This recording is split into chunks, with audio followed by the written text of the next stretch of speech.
Hello everyone, आज है 22 दिसंबर और आज इस वीडियो में हम बात करने जा रहे हैं रेल विकास निगम के बारे में। 66 रुपीज़ का शेयर है, 5% की भैया लोअर सर्किट लगी है। आज यहाँ पर कोई बेचना भी चाहे तो भी नहीं बेच पा रहा था। इतनी बड़ी गिरावट पिछले कुछ दिनों में, अब पिछले लगातार 2 दिनों से रेल विकास निगम में है। हालांकि रेल विकास निगम ने एक बहुत बड़ी तेजी दिखाई भी है और शायद ये तेजी बहुत कम देखने को मिली है ऐसे सरकारी कंपनियों में।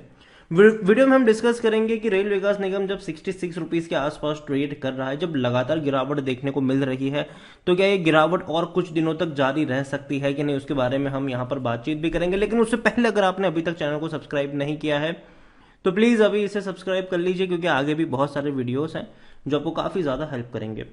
तो 66 रुपीज़ का शेयर है। एक महीने में देखो तो 4% का ग्रोथ अभी भी है, क्योंकि 63 रुपीज़ से 80 रुपये तक गया था। ये बहुत बड़ी तेजी थी, 80 रुपए तक शेयर गया, वापस टूट कर आया था नीचे, वापस थोड़ी सी तेजी बनी, अब वापस बहुत बड़ी गिरावट दिखाता हुआ नजर भी आ रहा है। पिछले एक साल में अगर आप देखो तो अभी भी 95% का ग्रोथ है। देखो अगर हम देखें तो बहुत कम वक्त में 32 रुपए से 80 रुपए तक शेयर चला गया।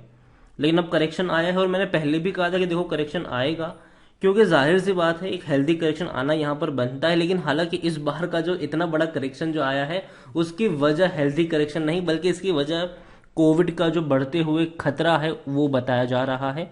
और कोविड में हम सबने देखा कि भैया रेलवे को सबसे ज़्यादा लॉस हुआ था, कई ज़्यादा ट्रेनें कैंसल्स वगैरह भी हो रही थी कोविड के वक्त के दौरान। और अभी अगर आप देखो तो अभी भी कुछ ट्रेनें कैंसिल हो रही है। रेलवे सेक्टर थोड़ा सा उससे परेशानी झेल ज़रूर रहा है। लेकिन अगेन मैं कह दूं, अगर ये शेयर टूटेगा तो खरीदारी के मौके हैं। इसको कभी भी हाई प्राइस पे नहीं खरीदना चाहिए। कंपनी अच्छी है, इसमें कोई शक की बात नहीं है, लेकिन इस कंपनी को भी हाई प्राइस पे खरीदने की गलती से भी नहीं करनी चाहिए। कहां पर मौके बनेंगे वो भी हम यहां पर बातचीत करेंगे। तो रेल विकास निगम अगर आप देखो तो मिड कैप शेयर है, 13,800 करोड़ से भी ज्यादा का इसका मार्केट कैप है। वॉल्यूम्स देखे तो 80 लाख के हैं। अच्छी क्वांटिटी कह सकते हो कि शेयर ट्रेड हो रहे हैं। और सबसे अच्छी बात यह कंपनी के रेवेन्यू, कंपनी के प्रॉफिट दोनों ही शानदार है। 4,900 करोड़ का इनका रेवेन्यू रहा है सितंबर क्वार्टर में और 380 करोड़ का प्रॉफिट रहा है, जो कि बहुत अच्छा है, क्योंकि इससे पहले के क्वार्टर में कंपनी 300 करोड़ से भी कम का मुनाफा कर रही थी। तो बेहतर चीज़ है कि कंपनी के प्रॉफिट अच्छे हैं, कंपनी के रेवेन्यू अच्छे हैं। 78% की होल्डिंग यहाँ पर प्रमोटर के पास है। सेबी का रूल कहता है कि भाई साहब 75% से ज्यादा की होल्डिंग नहीं होनी चाहिए कंपनी के प्रमोटर के पास। तो आने वाले दिनों में बहुत जल्दी हो सकता है कि सरकार अपनी इस होल्डिंग को थोड़ी सी कम करे और 75% तक लेकर आए। 1.76% की होल्डिंग एफआईएल्स के पास है, 0.12 mutual fund, 7.31 insurance company. Promoter का एक भी शेयर गिरवी नहीं, अच्छी बात है। हाईएस्ट पब्लिक शेयर होल्डर में एलआईसी है 7.31% की होल्डिंग के साथ, और डिविडेंड भी पे कर रहा है और अच्छा डिविडेंड पे कर रहा है। रेल विकास निगम को लेकर अगर हम देखेंगे तो रेल विकास निगम 19% लोग according to Moneycontrol user कह रहे हैं कि बेच के निकल जाओ। बाकी हर कोई कह रहा है खरीदो, खरीदारी करिए तो बने रहो। डिविडेंड की जहां तक अगर हम बात करें तो इस साल भी इसने अच्छा डिविडेंड पे किया है। अब आप बोलोगे कि यार 1 रुपये 60 पैसे के आसपास था, फिर 25 पैसे का था और शेयर तो 65 पैसे का, कहां से अच्छा हुआ? तो पहली चीज मैं आपको बता दूं कि सितंबर और मार्च के बीच के दौरान अगर हम देखें तो ये कंपनी का शेयर जो था ना वो आपको 30 रुपए के आसपास मिल रहा था। 30 रुपए के आसपास मिल रहा था। तो 30 रुपए के आसपास मिलने वाला शेयर अगर आपको साल का 2 रुपए का भी डिविडेंड पे करता है तो बहुत अच्छा डिविडेंड होता है ये। और यही वजह थी कि जब शेयर आपको बहुत सस्ता मिल भी रहा था, ठीक है, कोविड के वक्त ये 11 रुपए तक चला गया था।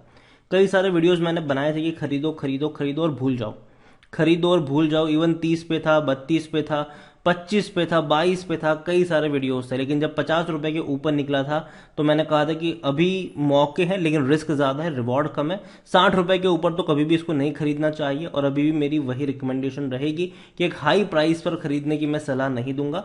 लेकिन अगर यहां से करेक्शन आता है, 50 के आसपास शेयर दोबारा पहुंचता है, तो डेफिनेटली यहां पर खरीदारी के दोबारा मौके बन सकते हैं। लेकिन इसका मतलब ये नहीं है कि 50 रुपए तक जाएगा। इसका मतलब ये है कि अगर आपके पास अभी भी है तो बने रह सकते हो यहाँ पर। लेकिन हाँ, कोविड के केसेस अगर इंडिया में दोबारा से बढ़ना शुरू होते हैं तो भैया मार्केट में गिरावट देखने को मिलती है। तो ऐसे शेयर्स में आपको प्रॉफिट बुकिंग देखने को मिल सकती है और ऐसे शेयर्स में आपको थोड़ी सी गिरावट भी देखने को मिलेगी, क्योंकि जाहिर सी बात है इनका जो बिजनेस है वो ज्यादा हैम्पर होता है इन सारी चीजों की वजह से। रेल विकास निगम को लेकर देखा जाए तो अच्छी क्वांटिटी तो प्रमोटर के पास है ही, उसके अलावा रेवेन्यू में भी अच्छी खासी रफ्तार है। अच्छे रेवेन्यू आए हैं, 19,400 करोड़ के आसपास के रेवेन्यू फाइनेंशियल ईयर 2022 में हमें देखने को मिले। इतना ही नहीं, अगर हम प्रॉफिट की बात करें तो प्रॉफिट भी इनका 1080 करोड़ के आसपास का था। मतलब बहुत अच्छा प्रॉफिट जो है वो कंपनी ने कमाया है, और कंपनी का प्रॉफिट हर बार कंपनी का प्रॉफिट पिछले साल के प्रॉफिट के मुकाबले ज़्यादा ही रहा है, और रेवेन्यू भी वही हुआ है कि भैया हर साल का रेवेन्यू पिछले साल के मुकाबले ज़्यादा है। रेल विकास निगम खरीदारी करने का सही मौका है, क्योंकि शायद ओवरबोर्ड जोन में नहीं, कोई भी रेड फ्लैग नजर नहीं आ रहा है। अच्छा डिविडेंड पे जरूर कर रहा है। इतना ही नहीं, लॉन्ग टर्म में पैसा भी बना है। करंट प्राइस अभी भी कम है इतनी रफ्तार के बाद, लेकिन मुझे लगता है कि अभी थोड़ा सा और करेक्शन बनना चाहिए यहाँ पर, और नीचे के लेवल पर खरीदारी के मौके बनने चाहिए। 12 का इसका पी है, सेक्टर पी 44 का है। आज की गिरावट के बाद शायद पी रेशो थोड़ा और कम हो सकता है। 100% एनालिस्ट भी कह रहे हैं कि खरीदारी करो। रेल विकास निगम, अगर आप शेयर होल्डिंग की बात करोगे तो शेयर होल्डिंग में यहाँ पर 78% की होल्डिंग है प्रमोटर के पास, 0.12% म्यूचुअल फंड, 7.31 डोमेस्टिक, 1.76 एफआईएल्स, रिटेल्स और अदर्स के मिलाकर 12.61% की होल्डिंग है, जिसमें से रिटेल इन्वेस्टर के पास 9.08% की होल्डिंग देखने को मिल रही है। ओवरऑल रेल विकास निगम को लेकर मैं इतना ही कहूंगा कि कंपनी अच्छी है, बेहतर है, शानदार है, जो भी कह लो आप, लेकिन हमेशा जब भी बड़ी रफ्तार आई है यहाँ पर उतना अंधाधुंध पैसा नहीं लगाना चाहिए। ये जब टूटता है, सस्ता मिलता है, तब लोग डर जाते हैं, लेकिन वही मौका होता है बाइंग का, क्योंकि कंपनी बर्बाद होने वाली कंपनी नहीं है, बेहतर कंपनी है ये। रेलवे को आने वाले दौर में याद रखिए और अत्याधुनिक बनाया जाएगा। रेलवे में अभी भी भारत को बहुत कुछ करना बाकी है, और ऐसे में रेल विकास निगम कंपनी एक बेनिफिशियरी साबित हो सकता है इनके लिए। तो यहाँ पर कंपनी के पास कई बड़ी लंबी ऑर्डर बुक आज भी है, कल भी थी और आगे भी रह सकती है, और बड़े बड़े प्रोजेक्ट जो है वो कंपनी आगे भी आपको हैंडल करती हुई नजर आ सकती है। तो अभी के लिए खरीदारी करी है तो यही कहूंगा कि बने रहिए यहाँ पर, लेकिन हाँ, थोड़ी गिरावट अभी भी आपको यहाँ पर देखने को मिल सकती है। अगर शेयर आपको 50 रुपए से 55 रुपए के आसपास नजर आता है तो अब वहां पर आप ऐड करने की या एवरेज करने की कोशिश करिएगा। तब तक यहाँ पर एकदम से जल्दबाजी मत करिए। लेकिन साथ में ये चीज ये भी ऐड करना चाहूंगा कि अभी भी बहुत कुछ जो है वो इंडिया में कोविड की जो सिचुएशन रहेगी आने वाले दौर में उसके ऊपर डिपेंड करता है। अगर हमारे वहां पर कोविड के केस उतने ज्यादा निकल कर नहीं आए तो मार्केट फौरन बाउंस बैक कर जाएगा, लेकिन अगर कुछ कुछ केसेस निकल कर आए, थोड़ा सा पैनिक अगर रहा तो मार्केट आपको डेफिनेटली थोड़ी बहुत गिरावट दिखाता नजर आ सकता है। लेकिन ऐसे में अच्छी कंपनियों को चुनिए, क्योंकि हमने 2 बार देखा है कि किस तरीके से मार्केट ने बहुत ही बढ़िया बाउंस बैक दिखाया है। तो पहले भी दिखाया था, आगे भी ये दिखा सकता है। एक और कंपनी है रेलवे से जुड़ी हुई, और ये सबसे बेस्ट कंपनी है रेलवे की, वो है IRCTC। 640 रुपए पर आ चुका है। हाल फिलहाल में ही इसका OFS आया था जो सब्सक्राइब भी हुआ था 100%, तो उससे भी कम कीमत पर अभी ये ट्रेड कर रहा है। और मैंने पहले भी कहा था कि मैं अप्लाई नहीं करने वाला हूं। साथ ही साथ मैंने ये भी कहा था कि अभी मुझे IRCTC पर भरोसा नहीं है, क्योंकि मुझे लगता है कि थोड़ा सा और गिरावट यहाँ पर बन सकता है, और यही वजह थी कि मैं IRCTC पर उतना ज़्यादा बुलिश नहीं हूँ। और अगर आप चाहते हैं कि मैं IRCTC के ऊपर एक डिटेल वीडियो लेकर आऊँ तो कमेंट में IRCTC जरूर लिखेगा। जितनी ज़्यादा कमेंट आएगी उतना जल्दी वीडियो आएगा। वीडियो को यहीं पे एंड करूँगा। पसंद आए हो तो लाइक करो, शेयर करें। चैनल पर अगर आप पहली बार आए तो प्लीज़ सब्सक्राइब करो, और रेल विकास निगम के बारे में क्या सोचते हैं वो भी आप मुझे कमेंट में लिखकर बता सकते हैं। Thank you.